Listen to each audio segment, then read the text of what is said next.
सिंधिया जी से कि आप सबको जो 9 वर्ष की उपलब्धियां हैं उसके बारे में एक पावर पॉइंट प्रेजेंटेशन है, उसके जरिए आप सबको इस बारे में बताएं। श्री सिंधिया जी।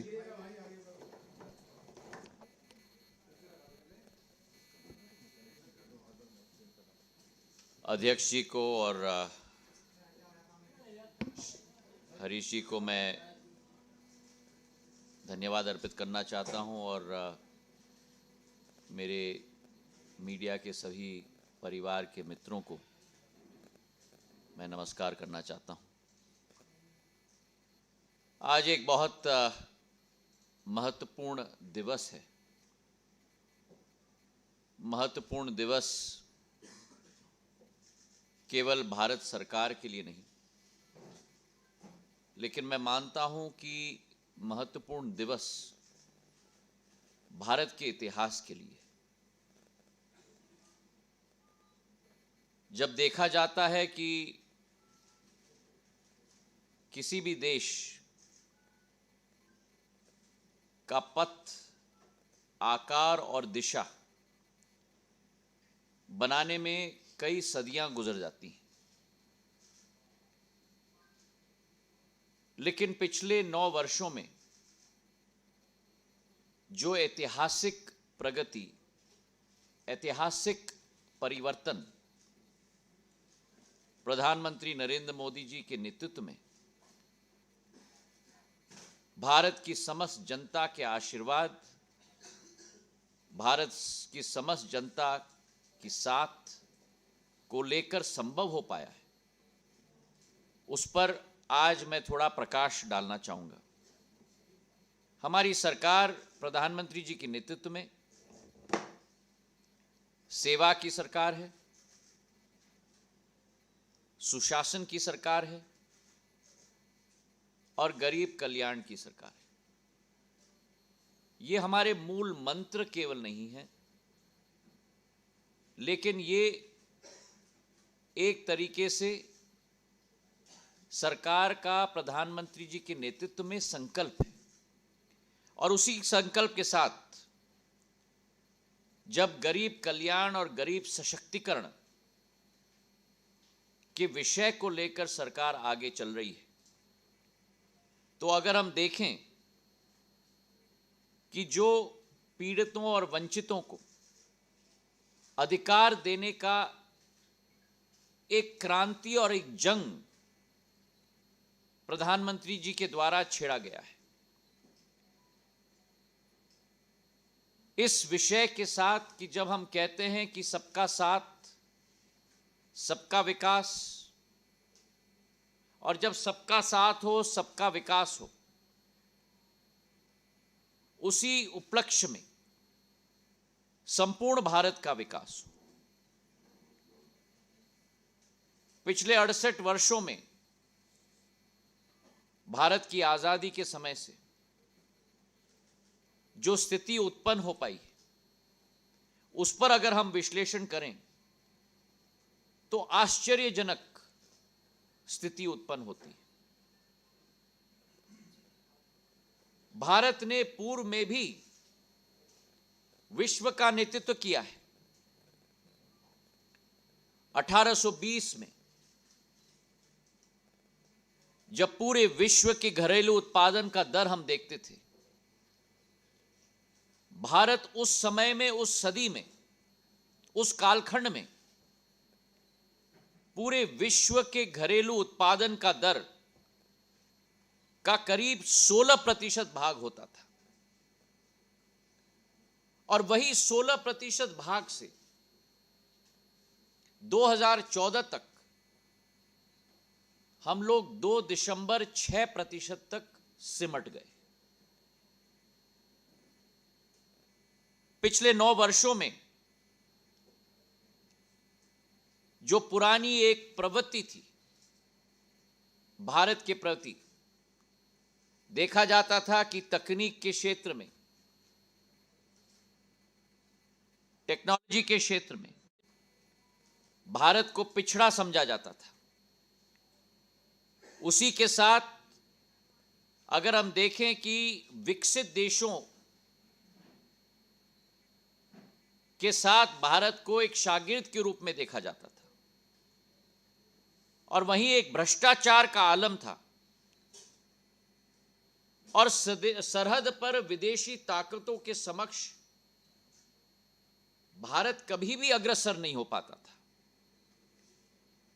और आज अगर हम जो स्वरूप देखें पिछले 9 वर्षों का,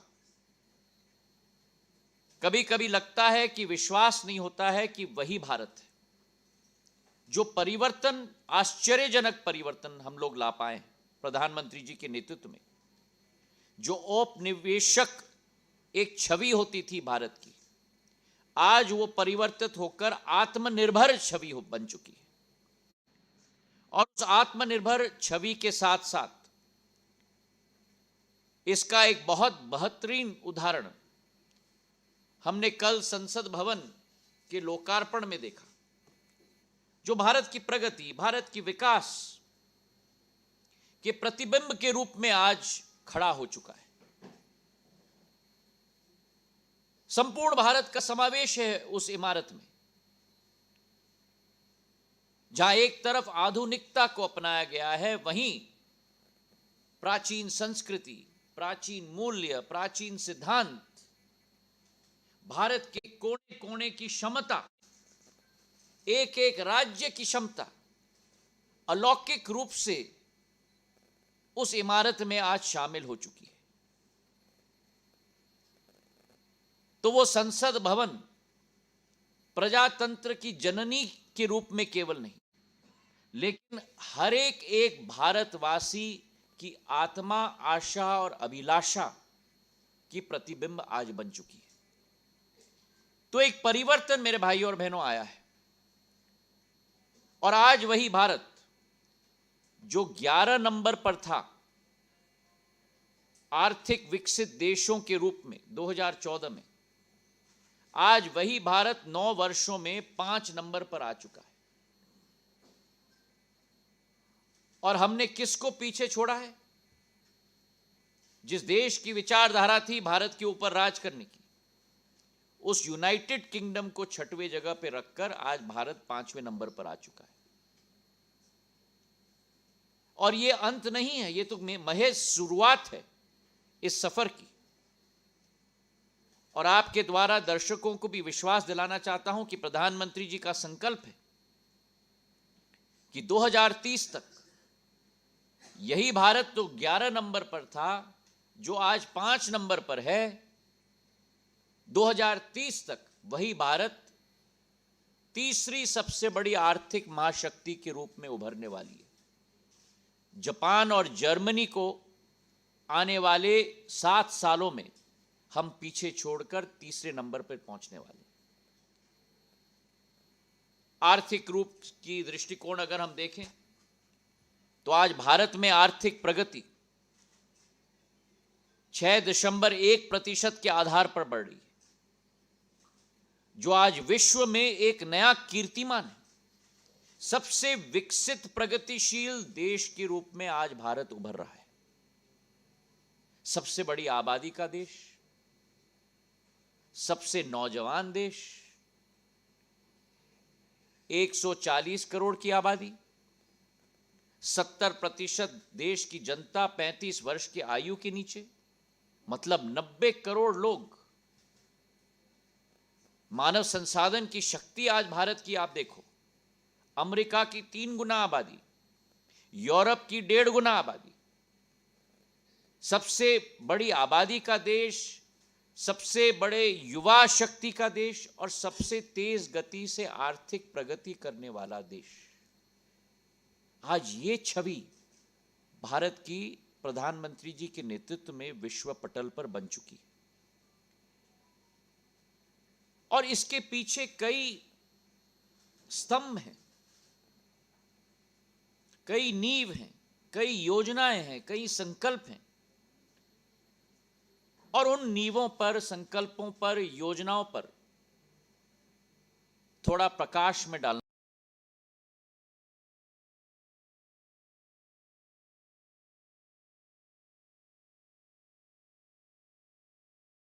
चाहूंगा। सरकार की पहला संकल्प कि गरीबों का उत्थान, गरीबों के लिए सेफ्टी नेट। एक समय था हमारे देश में जहां केंद्र में बैठी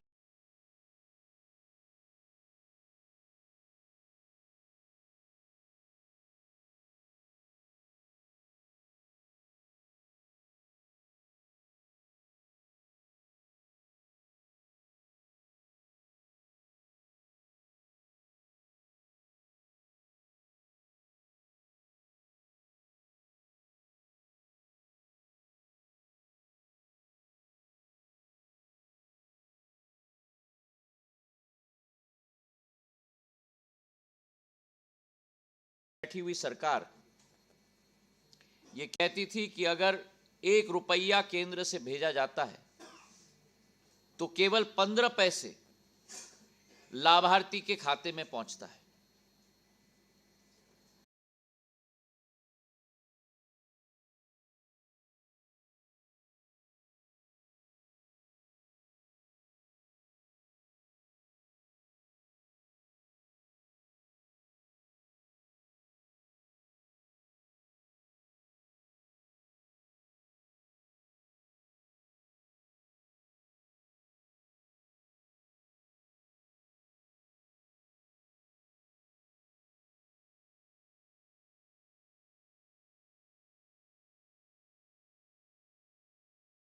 आज जो रूपरेखा प्रधानमंत्री जी के द्वारा बनाई गई है,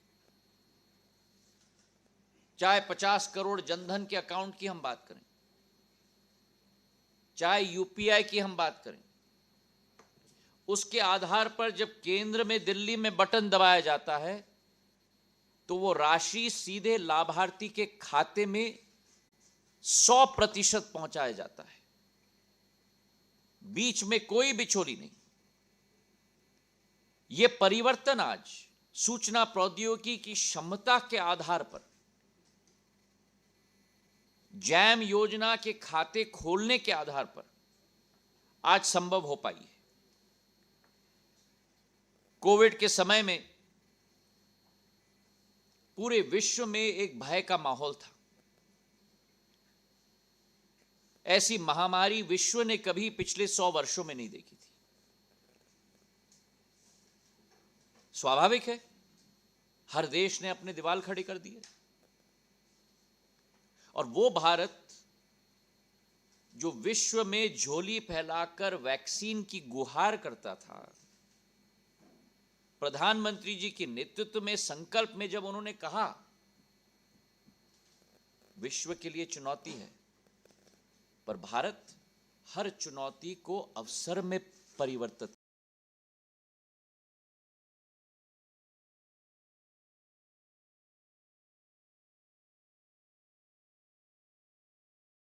करेगा।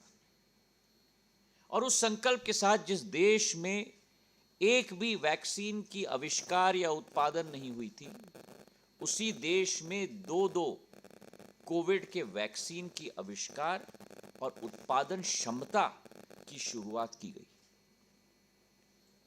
और ऐसा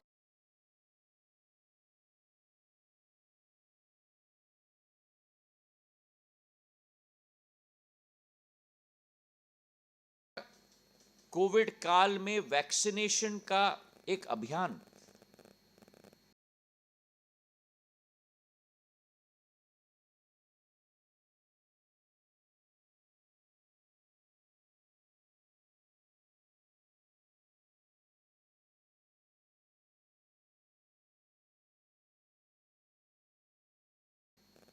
जो हम देश की बात छोड़ें, विश्व ने न देखा हो। कोविड के समय में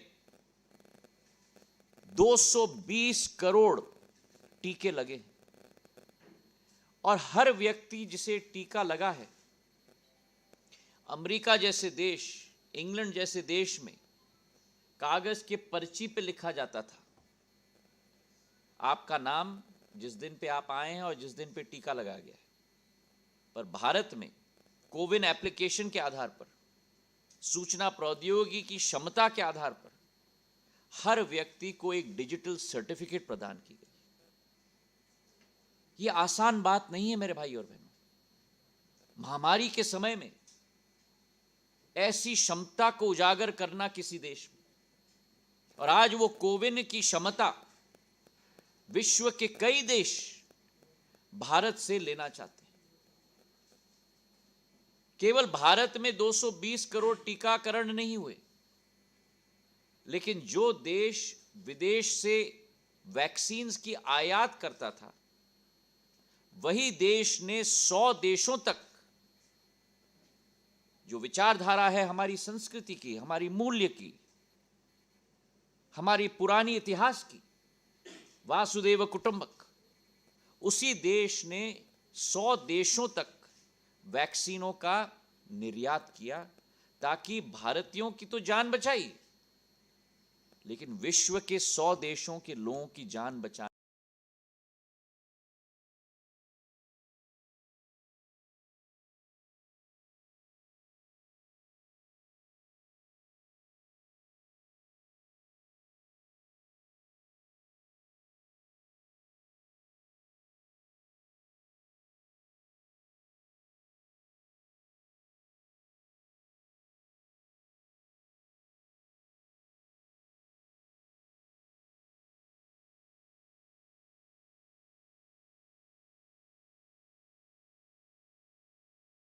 में भी भारत का पूर्ण रूप से योगदान रहा।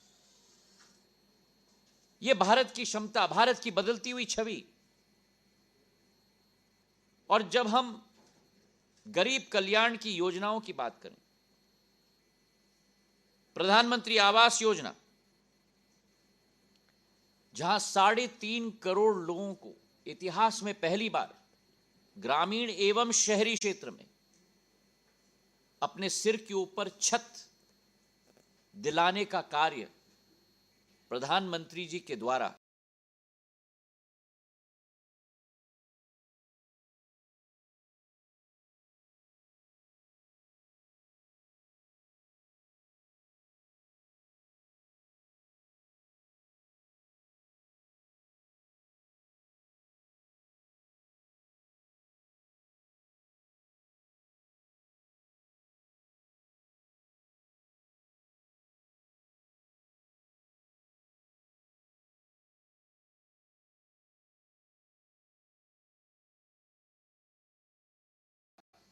किया गया। 9 साल के अंदर 12 करोड़ करीब नल जल के कनेक्शन। इसके पूर्व अगर पानी का स्रोत होता था, लेकिन घर में टोटी नहीं होती थी, ग्रामीण इलाके में टोटी कहा जाता है, और अगर घर में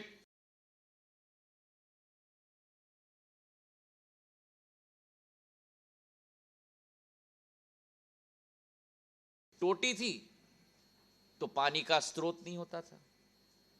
पहली बार 12 करोड़ हर घर नल योजना के तहत पानी का स्रोत भी और हर घर में टोटी भी, ताकि हमारी महिलाओं को सिर पर मटके लेकर पैदल जो किलोमीटर चलती थी,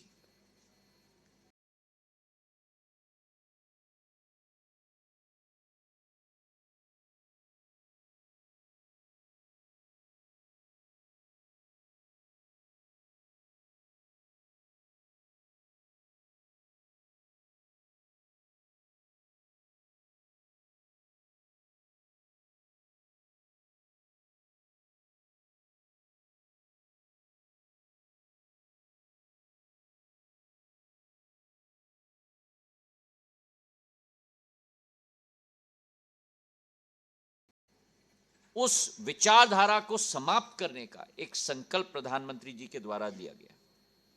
ग्रामीण अंचल में करीब करीब 9 वर्षों में 9 करोड़ 60 लाख उज्ज्वला के कनेक्शन दिए गए, गैस सिलेंडर के कनेक्शन।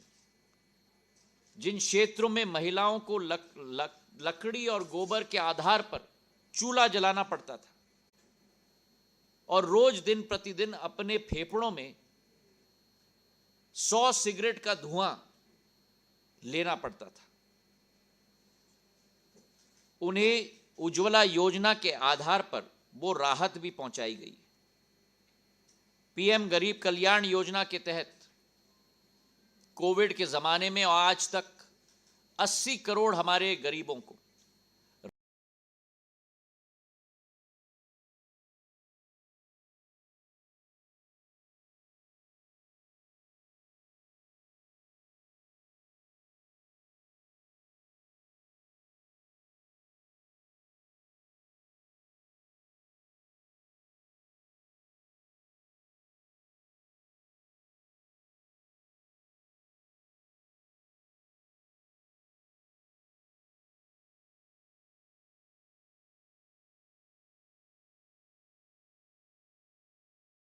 राशन की वितरण की प्रक्रिया आज भी चालू है और उसी के साथ साथ 11 करोड़ 72 लाख लोगों को इज्जत घरों का निर्माण किया गया।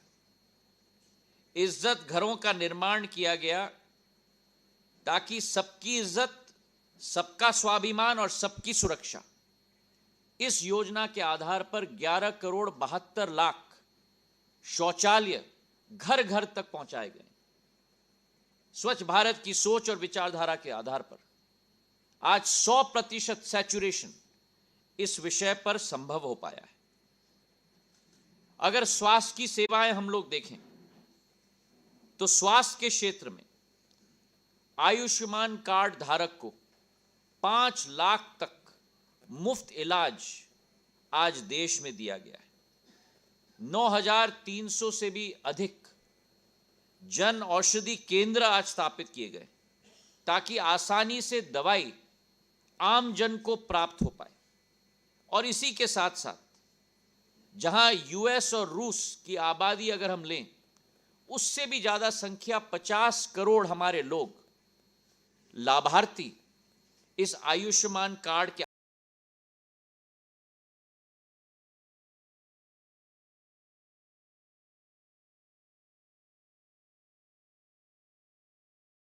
आधार पर रहे।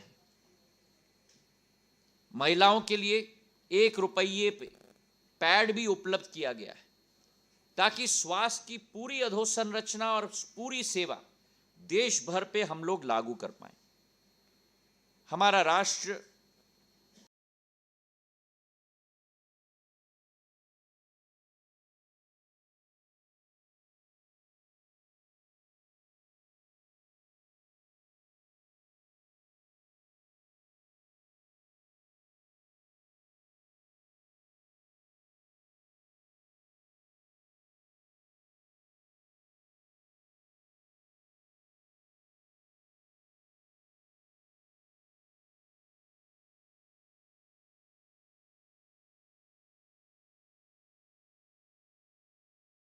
एक किसान प्रधान राष्ट्र है और किसानों की प्रगति, किसानों के विकास के लिए प्रधानमंत्री जी संकल्पित हैं।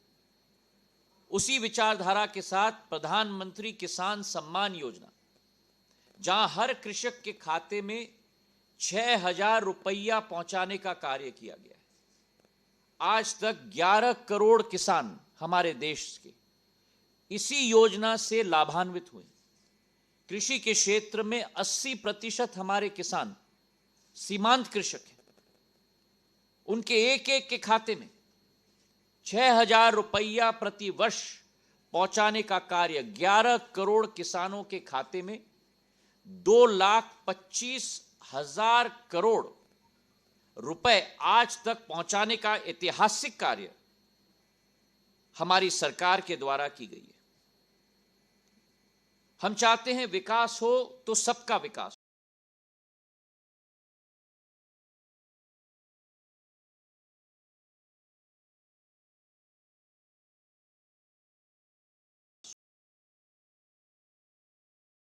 हो। विकास और जब सबका विकास हो, इसी विचारधारा के साथ राष्ट्रीय पिछड़ा वर्ग आयोग को संवैधानिक दर्जा भी दिया गया और इसी के साथ साथ उच्च शिक्षा के लिए 10% का आरक्षण भी दिया गया। दिव्यांगों के अधिकारों के लिए हमारे एक दिव्यांगों की कैटेगरी जो 7 तक सीमित थी, उन्हें 21 तक बढ़ाया गया। तो सामाजिक विकास का ताना बाना के साथ साथ अधोसंरचना का ताना बाना का भी एक नई कीर्तिमान हमारे देश में स्थापित हुई है।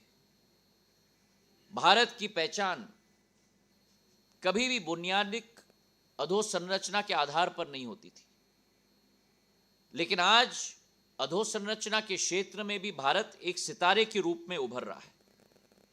रेलवे को अगर हम देखें तो हमारा संकल्प है 400 वंदे भारत ट्रेन की शुरुआत हम लोग करेंगे, जिसमें से 20 की शुरुआत ऑलरेडी हो चुकी है। मेरे मंत्रालय की बात हम करें, अगर नागर विमानन क्षेत्र की हम बात करें, तो आजादी से आज तक 68 वर्षों में जहां केवल 74 एयरपोर्ट बनाए गए थे, 9 वर्षों में प्रधानमंत्री जी के नेतृत्व में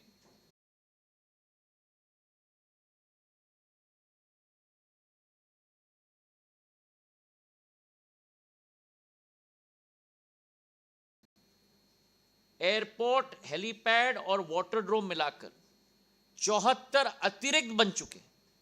तो जो 68 सालों में हो चुका है, उसे ही हमें 9 सालों में हमने करके दिखाया है। और हमारा सफर यहां नहीं रुकेगा। 74 से हम 148 तक पहुंचे और आने वाले 4 सालों के अंदर हम लोग इस आंकड़ा को 200 तक ले जाएंगे। ये मैं विश्वास आपको दिलाना चाहता हूं। और ये वृद्धि केवल बड़े बड़े शहरों में नहीं होगी।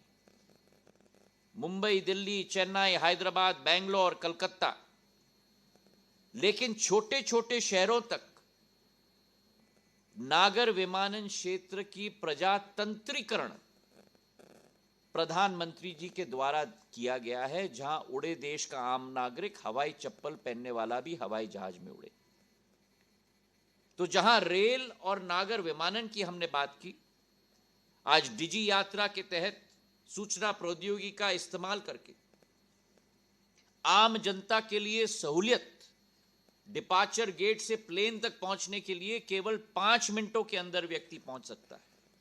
यह प्रक्रिया आज 7 एयरपोर्ट्स में पूर्ण रूप से चल रही है। ड्रोन की टेक्नोलॉजी, प्रधानमंत्री जी की सोच है कि जो नई तकनीक विश्व में आए, उसमें भारत एक विश्व लीडर बने, विश्व का नेतृत्व करे। और हमारा लक्ष्य है कि 2030 तक Bharat drone hub of the world के रूप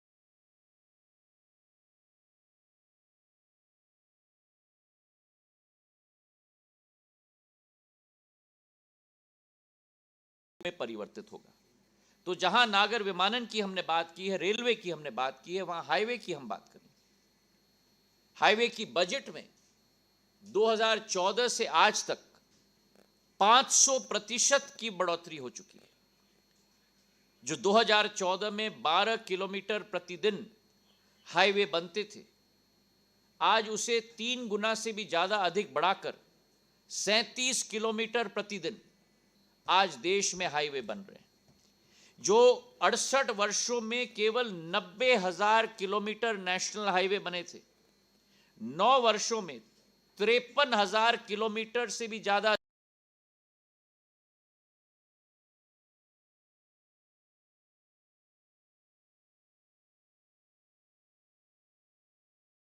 अधिक नेशनल हाईवे हमने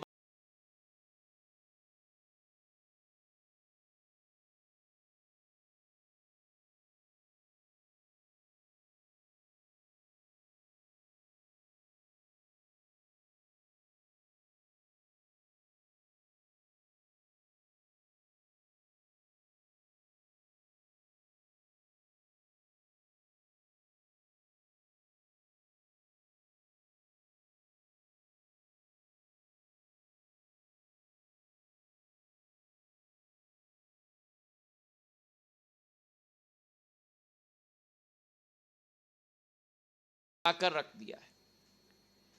कहने का तात्पर्य कि जो 68 साल में हुआ है, जो 68 साल में हुआ है, वो 9 वर्षों में 1.5 गुना ज्यादा बढ़ाकर हमने कर दिया है। पहले जमाने में वाटरवे की सूद भी किसी को नहीं थी कि जल के आधार पर हम लोग अर्थव्यवस्था और सुविधा हम लोग प्राप्त कर पाए। आज 111 वाटरवे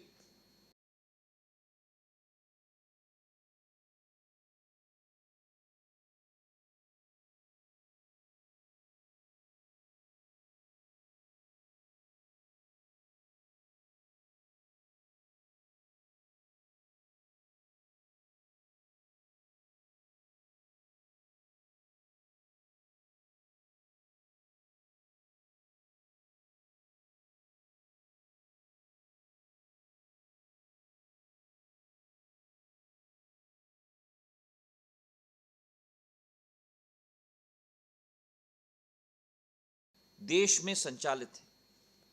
और इसी के साथ साथ अगर हम मेट्रो की हम बात करें तो जहां देश में एक समय में 248 किलोमीटर की ही मेट्रो की जाल बची हुई थी 2014 तक, 9 वर्षों के अंदर इसे हमने 3.5 गुना बढ़ाकर 860 किलोमीटर मेट्रो का जाल आज देश में बना दिया है। और जहां 5 शहरों तक मेट्रो सीमित थी, आज वही मेट्रो 15 शहरों तक पहुंच चुकी है। तो जहां हमने सामाजिक विकास की बात की, जहां हमने देश की अधोसंरचना की बुनियाद की हमने बात की, वहीं भविष्य की विचारधारा के आधार पर नए स्तंभ हमें देश में गाड़ने होंगे, नौजवानों के लिए, महिलाओं के लिए, युवाओं के लिए। और आज सबसे ज्वलंत मांग है शिक्षा के क्षेत्र में। और प्रधानमंत्री जी की सोच और विचारधारा है कि ये युवा पीढ़ी ही शताब्दी काल तक, अमृत काल से इस देश की सफर को तय करेगी। और इसलिए जो 30 साल में शिक्षा की प्रणाली में कोई परिवर्तन नहीं आया, नेशनल एजुकेशन पॉलिसी के तहत आज पूर्ण परिवर्तन शिक्षा के प्रणाली में हम लोग ला चुके हैं। केवल किताबों की शिक्षा के आधार पर नहीं, लेकिन एक्सपीरियंशियल लर्निंग की सुविधा भी पहुंचाने की सोच और विचारधारा के साथ ये नई एनईपी की शुरुआत देश में की गई है। आज देश में हम लोग देखें तो जहां 7 ऑल इंडिया मेडिकल इंस्टीट्यूट होते थे, आज 15 हो चुके। मेडिकल कॉलेज की बात करें तो 700 नए मेडिकल कॉलेज की अधोसंरचना की श्रृंखला की शुरुआत की गई। करीब 70,000 नए मेडिकल सीट की वृद्धि हुई है। 7 नए आईआईटी लगे हैं, 7 नए आईआईएम बने और 390 नए विश्वविद्यालय बन चुके हैं। तो जहां हम लोग कहें कि शिक्षा के क्षेत्र में, स्वास्थ्य के क्षेत्र में वृद्धि हुई, वहीं नए प्रतिबिंब देश के विकास के और प्रगति के, चाहे एयरपोर्ट के रूप में हो, जम्मू कश्मीर या असम के पुलों के रूप में हो, स्टैच्यू ऑफ लिबर्टी के रूप में हो, हमारे अटल जी के नामांकन पर अटल टनल हो, प्रधानमंत्री गति शक्ति की हो। तो ये नई सोच, नई विचारधारा, आधुनिक सोच, आधुनिक विचारधारा का निर्माण आज भारत में संभव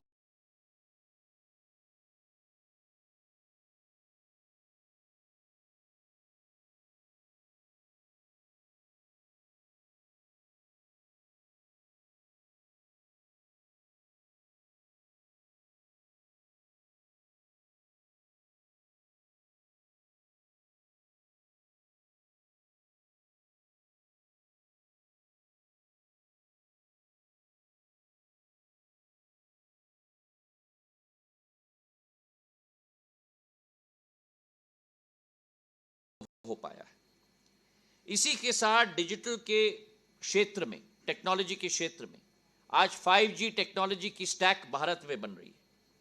सस्ता इंटरनेट, बढ़ती मोबाइल का उत्पादन, और इसी के साथ अगर हम देखें कि भारत की क्षमता आज ग्लोबल इनोवेशन रैंकिंग में 45वें पे पहुंच चुकी है। जिस देश में एक यूनिकॉर्न नहीं होता था, आज उस देश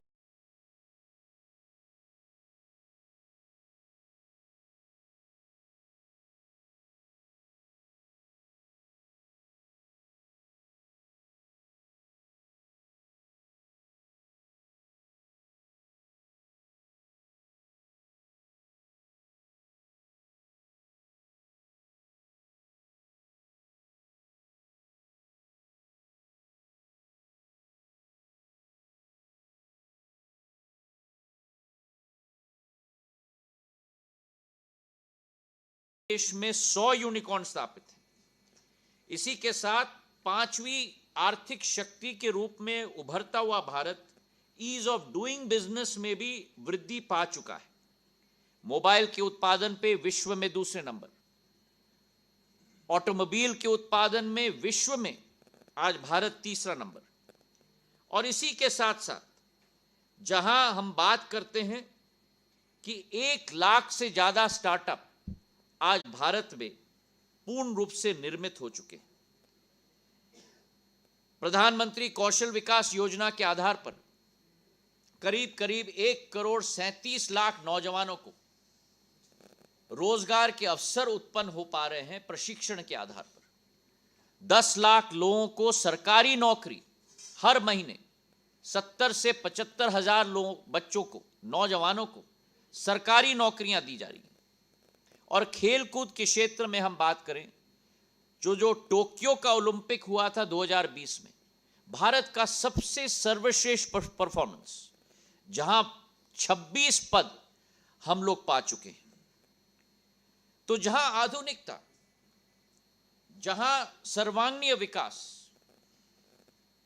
जहां गरीबों का कल्याण, वहीं प्रधानमंत्री जी की सोच और विचारधारा है कि विरासत भी और विकास भी। और इसी सोच और विचारधारा के आधार पर मर्यादा पुरुषोत्तम भगवान राम जी की भव्य मंदिर, जो आप और हमारे और देश के 140 करोड़ जनता की आशा और अभिलाषा थी, उसका आज निर्माण होने जा रहा है। और पूर्ण रूप से इस वर्ष के अंत तक और अगले वर्ष की शुरुआत तक वह भव्य राम मंदिर देश में तैयार हो जाएगी। भारत की विरासत को आगे ले जाने की भी सोच और विचारधारा, चाहे बद्रीनाथ हो, केदारनाथ हो। और अगर विश्व स्तर की हम लोग बात करें तो विश्व स्तर पर संपूर्ण भारत को एक करके पूर्वोत्तर में भी जो ध्यान आकर्षित किया गया, जिस पूर्वोत्तर में केवल 9 एयरपोर्ट होते थे, आज उस पूर्वोत्तर में 15 एयरपोर्ट स्थापित हो चुके हैं। अरुणाचल प्रदेश में 67 वर्षों में एक भी एयरपोर्ट नहीं होता था, आज उसी अरुणाचल प्रदेश में 3 एयरपोर्ट हैं। सिक्किम में एक एयरपोर्ट नहीं होता था, आज सिक्किम में भी एयरपोर्ट स्थापित है। उसी के साथ 4016 किलोमीटर का रोड का निर्माण, 23,000 करोड़ के अन्य प्रोजेक्ट। और जहां देश के अंदर विकास और प्रगति हो रही है, वहां भारत की क्षमता विश्व पटल पे भी उजागर हो रही है। अथर्ववेद में लिखा गया था कि पृथ्वी माता है और हम सब उनके बच्चे हैं। नमामि गंगा प्रोजेक्ट के आधार पर 35,000 करोड़ रुपए की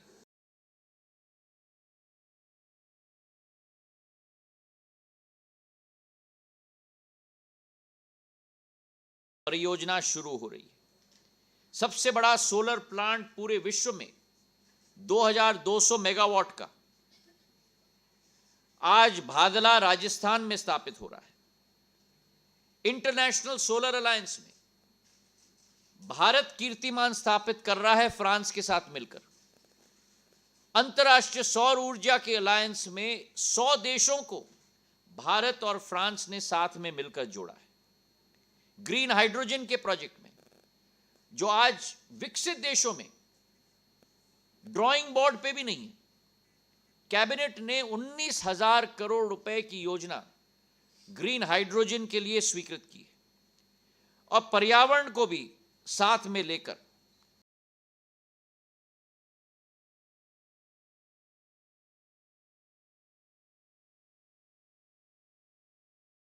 चाहे सस्टेनेबल एविएशन फ्यूल हो, ग्रीन हाइड्रोजन हो, इन सभी क्षेत्रों में ग्रीन स्टील हो, भारत नेतृत्व विश्व का करने के लिए पूर्ण रूप से अग्रसर है।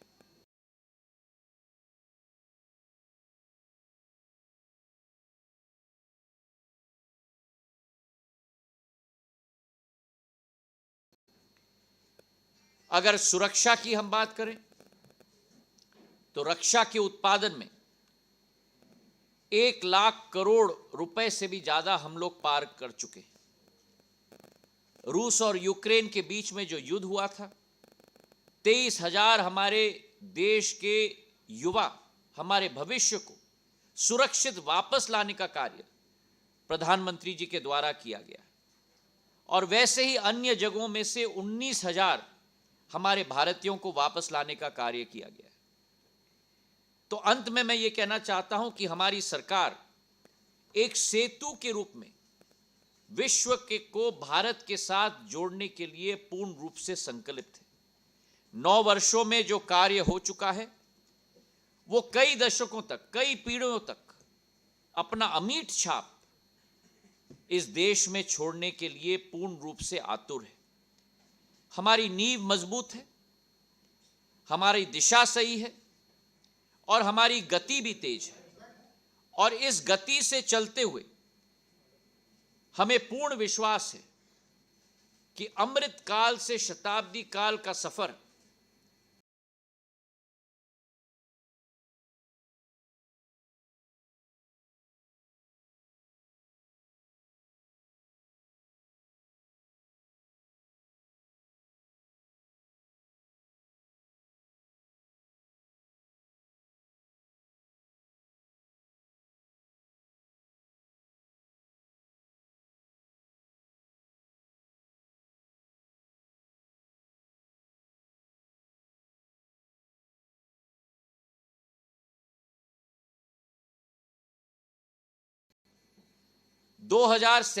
तक भारत एक विश्व पटल पर नक्षत्र के रूप में और भारत विश्व पटल पर एक विश्व गुरु के रूप में पूर्ण रूप से उजागर होगा प्रधानमंत्री जी के नेतृत्व में।